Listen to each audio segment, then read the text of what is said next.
When Gran Turismo approached us, we were all of a sudden very enthusiastic and ready to join the project. I think the GT6 game, Gran Turismo in general, is a legend, and Mercedes is as well. So bringing the both together, I think, was a great idea.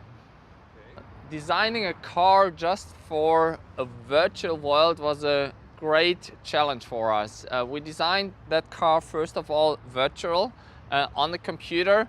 And eventually the result was so great that we decided to actually build it and have it on the show.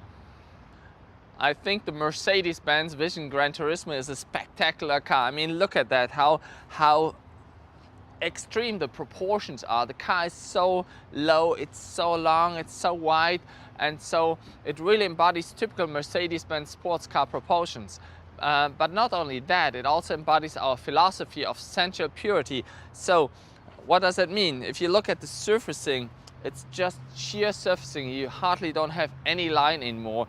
The volumes are blended into each other and so create that very modern contemporary Mercedes-Benz look.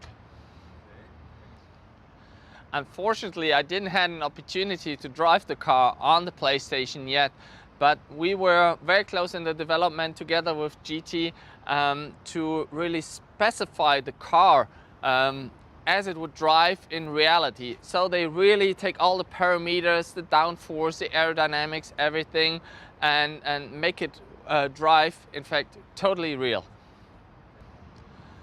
The Mercedes-Benz Vision Gran Turismo is very significant for our future design language. It really embodies our philosophy of sensual purity. So it has clean surfacing, it has blended surfaces, and it's a very modern but emotional piece of art. And so it's not only significant for our future sports cars, it will be also significant for all future Mercedes-Benz products.